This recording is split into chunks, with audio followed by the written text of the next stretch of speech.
Hello friends, welcome to the Point. In this session, we are discussing about climate and its composition and structure of atmosphere. What is atmosphere? We know that Earth is a unique planet due to the presence of life. The air is one among the necessary conditions for the existence of life on this planet Earth. The air is a mixture of several gases and it encompasses the Earth from all the sides. The air surrounding the Earth is called atmosphere. Atmosphere is the air surrounding the Earth. Atmosphere, it is a mixture of different gases. It contains life-giving gases like oxygen for humans and animals and carbon dioxide for plants. It envelops the Earth all round and is held in place by the gravity of the Earth. It helps in stopping the ultraviolet rays, which is harmful to the life, and maintains the suitable temperature necessary for the life to sustain. Generally, atmosphere extends up about 1600 km from the Earth's surface, and however 99% of the total mass of the atmosphere it is confined to the height of about 32 km from the Earth's surface. Composition of the atmosphere. The atmosphere it is made up of different gases, water vapor and dust particles. The composition of the atmosphere it is not static and it changes according to the time and place. Here are some permanent gases in the atmosphere like nitrogen, which is about 78% in the Earth's atmosphere, oxygen, which is 20.94%, argon 0.93%, carbon dioxide 0.03, neon 0.001 and so on. The atmosphere it is a mixture of different types of gases. Nitrogen and oxygen, these are the two main gases in the atmosphere, and 99% of the Earth's atmosphere it is made up of these two gases. Other gases like argon, carbon dioxide, neon, helium, methane, krypton and hydrogen, this form the remaining part of the atmosphere. The portion of these gases it changes in higher layers of the atmosphere in such a way that oxygen will be almost negligible quantity at the height of 120 km. Similarly, carbon dioxide it is found only up to 90 km from the Earth's surface. Meteorologically, carbon dioxide it is a very important gas. It is transparent to the incoming solar radiation, but it is opaque to the outgoing terrestrial radiation. It absorbs a part of terrestrial radiation and reflects back some of it towards the Earth's surface. Carbon dioxide it is largely responsible for the greenhouse effect. When the volume of other gases remains constant in the atmosphere, the volume of the carbon dioxide has been rising in the past few decades mainly because of the burning of fossil fuels. This rising volume of carbon dioxide is a main reason for global warming. Next comes ozone gas. Ozone is another important component of the atmosphere. It is found mainly between 10 to 50 km above the Earth's surface. It acts as a filter and absorbs UV rays radiating from the sun and prevents them from reaching the surface of the Earth. The amount of ozone gas in the atmosphere is very little and it is limited to the ozone layer found in the stratosphere.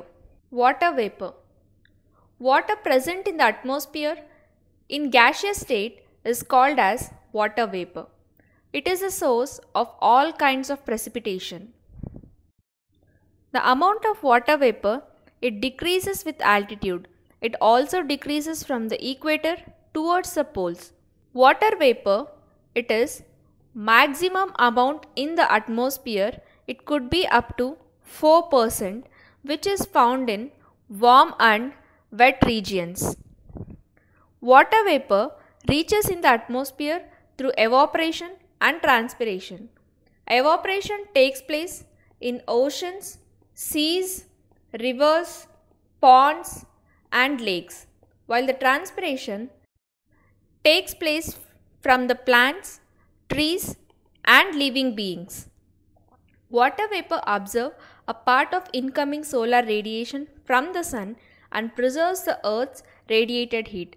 It thus acts like a blanket, allowing the Earth neither to become too cold nor too hot. Water vapor also contributes to the stability and instability in the air. Dust particles. Dust particles, they are generally found in the lower layers of the atmosphere. These particles are found in the form of sand, smoke soot, ocean salt, ash pollen, etc.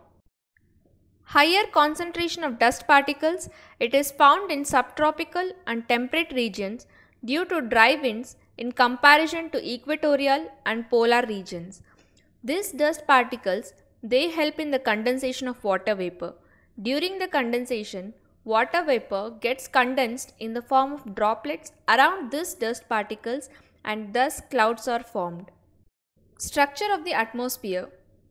The atmosphere, it can be divided into 5 layers according to the diversity of temperature and density. They are troposphere, stratosphere, mesosphere, thermosphere and exosphere. Troposphere, it is the lowermost layer of the atmosphere. The height of this layer is about 18 km on the equator and 8 km on the poles. The thickness of the troposphere is greater at the equator because heat is transported to greater heights by strong convectional currents. Troposphere contains dust particles and water vapor. This is the most important layer of the atmosphere because all kinds of weather changes takes place in this layer. The air never remains static in this layer. Therefore, this layer is called as changing sphere or also called as troposphere. The environmental temperature, it decreases with the increasing height of the atmosphere. It decreases at the rate of 1 degree Celsius for every 165 meter of height. This is the normal lapse rate. The zone separating troposphere from the stratosphere is known as tropopause. The air temperature at the tropopause is about 80 degrees Celsius over the equator and about 45 degrees Celsius over the poles. The temperature here is nearly constant and hence it is called as tropopause. Stratosphere. It is found just above the troposphere. It extends up to a height of 50 km. The temperature remains almost same in the lower part of this layer up to the height of 20 km. After this, the temperature increases slowly. With the increase in height, the temperature increases due to the presence of ozone gas in the upper part of this layer. Weather-related incidents do not take place in this layer. The air blows horizontally here. Therefore, this layer is considered ideal for flying aircraft. The upper limit of the stratosphere is known as stratopause. One important feature of stratosphere is that it contains a layer of ozone gas. The relative thickness of the ozone layer, it is measured in Dobson units. It is mainly found in the lower portion of the stratosphere. It contains a high concentration of ozone in relation to other parts of the atmosphere. It is the region of the stratosphere that absorbs the most of the sun's ultraviolet radiation.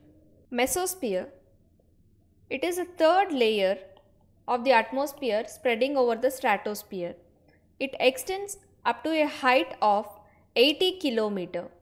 In this layer, in the region of mesosphere, the temperature starts decreasing with the increase in altitude and reaches up to minus 100 degrees Celsius at a height of 80 km.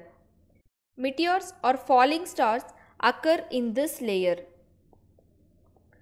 The upper limit of the mesosphere is known as mesopause. Next comes thermosphere.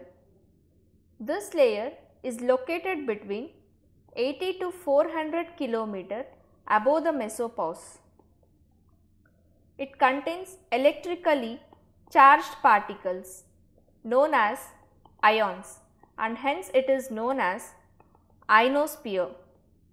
Radio waves transmitted from the earth are reflected back to the earth by this layer, and due to this, radio broadcasting has become possible. The temperature here starts increasing with the heights.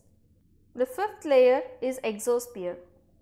The exosphere, it is the uppermost layer of the atmosphere.